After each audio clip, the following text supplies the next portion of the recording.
बिस्मिल्लाहिर्रहमानिर्रहीम। अस्सलाम वालेकुम व्यूअर्स, आप सबको मेरे कुकिंग चैनल में खुश।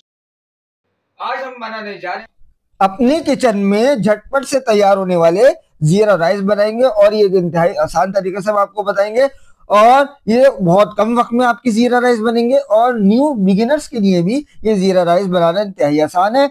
और ये जीरा राइस आप मुख्तलिफ डिशेस के साथ भी तनावुल फरमा सकते हैं, जैसे दालें हैं, मुख्तलिफ किस्म की सब्जियां हैं, बारबेक्यू है, इसके साथ भी आप तनावुल फरमा सकते हैं इन जीरा राइस को। और व्यूअर्स याद रखें, चावल हम हमेशा दो तरीके से बनाए जाते हैं। एक, चावल को बॉईल करके उनका पानी निकाल लिया जाता है और दूसरा, चावलों को पानी उनके अंदर ही खुश्क कर लिया जाता है। तो जो भी तरीका आपको मुनासिब लगे उससे आप बना सकते हैं। हम इस वक्त जो चावल बनाएंगे, हम पानी खुश्क करके यानी पानी को चावलों के अंदर ही जब्स करवाएंगे। तो चलते हैं व्यूअर्स रेसिपी की तरफ। इसमें क्या क्या इंग्रेडिएंट्स इस्तेमाल होंगे। तो सबसे पहले हमने आधा किलो के करीब लॉन्ग ग्रेन बासमती राइस लिए और इसको 3-4 बार वॉश किया और आधा घंटे के लिए मैक्सिमम भिगो के रख देना है। ये बासमती राइस है। अगर सीरा चावल है तो आपने इसको 2 घंटे तो लाजमी इसको देने हैं, क्योंकि ये पानी ज्यादा एब्जॉर्ब करते हैं सीरा राइस। तो हमने आधा घंटे तकरीबन बासमती राइस को भिगोया। अब हमने एक पतीला लिया और उसमें हमने just 3 to 4 table spoon oil शामिल करना है। ज्यादा ऑयल व्यूअर्स इसमें शामिल नहीं करना है। ये देखिए इस तरीके से आपने ऑयल शामिल कर दिया और ऑयल को हमने थोड़ा गर्म करना है। और आज आपकी इस मौके पर आके मीडियम टू लो रहेगी। अब इसमें हमने शामिल करना है 1 टीस्पून और साथ में थोड़ा सा और जीरा, सफेद जीरा है ये आप इसमें शामिल कर दें, यानी 1 टीस्पून के करीब हमने इस तरीके से शामिल कर देना है। और इधर इस मौके पर आके आपने हल्की आंच पर इस जीरे को आपने फ्राई करना है ताकि इसका कलर हल्का सा चेंज हो जाए। बहुत ज्यादा तेज फ्लेम पर अगर आप करेंगे तो जीरे का कलर डार्क की तरफ जाएगा, उसका सारा फ्लेवर भी ज्यादा हो जाएगा। ये देखिए इस तरीके 30 से 40 सेकेंड आपने इसको फ्राई करना है। ये देखिए इस तरीके से। अब जैसे ही आपने जीरे को फ्राई कर लिया 30 से 40 सेकेंड, अब इस आंच में यानी मीडियम टू लो आंच पर ही आपने इसमें अपने जो हमने आधा घंटे पहले भिगोए थे राइस वो हमने इसमें शामिल कर देने। इस तरीके से उनका इजाफी पानी हमने निकाल लेना है और सिर्फ चावल आपने शामिल करना है इस तरीके से। ये देखिए व्यूअर्स, चावल शामिल करते वक्त आपकी आंच इस मौके पर मीडियम टू लो रहेगी, क्योंकि हम इसमें चावल को बॉयल नहीं कर रहे। ये देखिए। अब इसके बाद चावल शामिल करने के बाद आपने एक मरतबा अपने स्पून की मदद से इसको अच्छी तरीके से मिक्स कर लेना है। ये देखिए इस तरीके से। और याद रहे व्यूअर्स, चावलों में बार बार स्पून नहीं चलाया जाता। अब इसमें हमने पानी शामिल करना है। हमने इस कप के हिसाब से 2.5 कप हमने इसमें चावल लिए थे, तो अब हम इसमें डबल क्वांटिटी में यानी 5 कप इसमें शामिल करेंगे पानी। ये देखिए इस तरीके से हमने पानी शामिल कर दिया 5 कप के करीब। और उसकी दूसरी निशानी है कि आपकी जो उंगली है, इसका जो पहला निशान है उस तक ये पानी आना चाहिए। ये देखिए इस तरीके से। अब चावल हमेशा हाई फ्लेम पर बनाए जाते हैं, तो हमने इसकी आंच को फुल फ्लेम पर कर दिया, हाई फ्लेम पर। अब इसमें हमने शामिल करनी है 1¼ टीस्पून नमक। ये देखिए, या आप इसको ज्यादा भी कर सकते हैं, क्योंकि आमतौर पे चावलों में थोड़ा नमकीन टेस्ट आना चाहिए, या आप नमक स्किप भी कर सकते हैं, आप ऑप्शनल है। ये देखिए। अब इसके बाद नमक शामिल करने के बाद आपने इसको अच्छी तरह मिक्स कर लेना है। अब इसके बाद हमने इसमें कवर करके पतीले में रख देना है ताकि चावल में अच्छे से बॉयल आ जाए। ये देखिए व्यूअर्स, तकरीबन 5 से 6 मिनट के बाद इस तरह बॉयल आ जाएगा और बबल्स साइड बनना शुरू हो जाएंगे।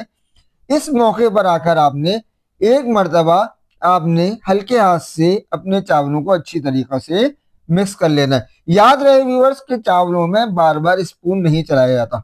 ये देखें, वरना आपके चावल टूट जाएंगे। अब जैसे ही हमने बॉयल आ गया तो आप इसका कवर हल्का सा खोल के रखेंगे और इसको हम मजीद पकाएंगे ताकि इसका पानी मजीद खुश्क हो जाए। ये देखिए इस तरीके से। तकरीबन चावल में पानी खुश्क होने में तकरीबन 8 से 10 मिनट मैक्सिमम लगते हैं। ये देखिए व्यूअर्स, अब पानी काफी हद तक खुश्क हो चुका है। अब ये देखिए, हमने चावल चेक करने, अभी भी इस चावलों में एक कनी बाकी है, यानी तकरीबन 70% तक ये इस मौके पर आके पक चुके। अब इस मौके पर आके हमने दोबारा इसको फुल कवर करना है अपने पतीले को। और आज आपकी हाई रहेगी, लेकिन थोड़ा सा कम कर दें। ये देखें, अब हमने इसका कवर रिमूव करना है। अब हम इस मौके पर आके चेक कर लेंगे आया हमारे चावलों में कितनी कसर बाकी है। ये देखिए इस तरीके से हमने स्पून लिया और हल्के हाथ से बिल्कुल ये हमने चेक करना है इस तरीके से। ये देखिए माशाल्लाह से 90% तक हमारे चावल इस मौके पर आके हमने जब दोबारा कवर किया था तो हमारे डन हो चुके। अब इस मौके पर आके हमने दोबारा पतीले पे कवर करना है चावलों को अपने, और इस पे कोई भारी सी चीज रख के इसको 5 से 7 मिनट का दम देना है। ये देखिए व्यूअर्स माशाल्लाह माशाल्लाह, अब हमने अपना चूल्हा बंद कर दिया और अब हम इसका कवर को रिमूव करेंगे 5 से 7 मिनट के बाद।